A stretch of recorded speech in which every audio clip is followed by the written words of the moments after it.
How do you dig yourself out of a hole you've created if you're William Willis and Hannah Rawnsley?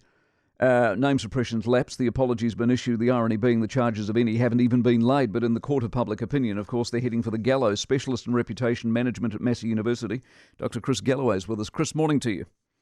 Good morning, Mike. Really say sorry. I mean, it's all you can do, isn't it? Just say sorry, take your punishment and move on.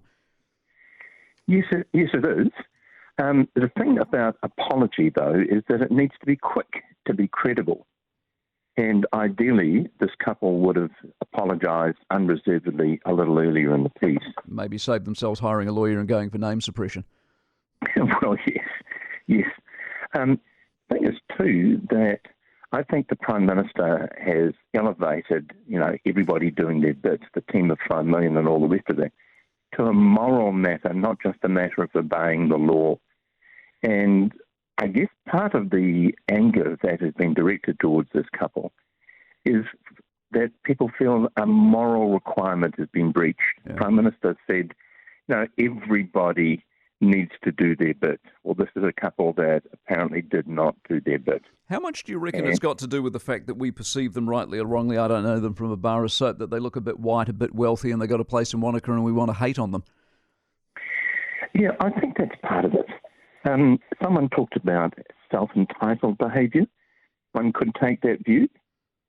Certainly it was deliberate, apparently, and very sort of premeditated. It was. I think that's the killer, isn't it? It was spectacularly premeditated. It wasn't like they just wandered off and ended up in the wrong place.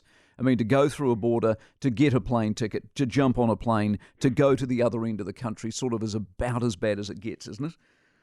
I reckon it is.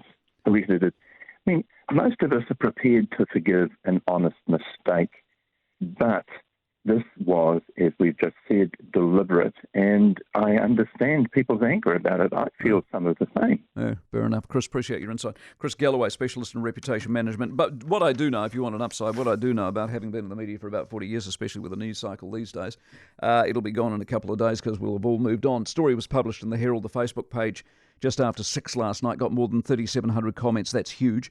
Rich people privilege, throw the book at them, only showing remorse because they got caught. Dear Judge, says another, please have them run the check out at Pack and Save. You see, it's the elitism, isn't it? We hate perceived successful people in privilege. Dear Judge, please have them run the check out at Pack and Save and clean the toilets at the railway station or mop the floors at Middlemore. Another one says, what a bunch of total F-wits. Hope they get COVID now. Oh, that's clever. Hope they go to jail and get effed up. Someone shoved their face in a full toilet. Oh, what a classy country we are.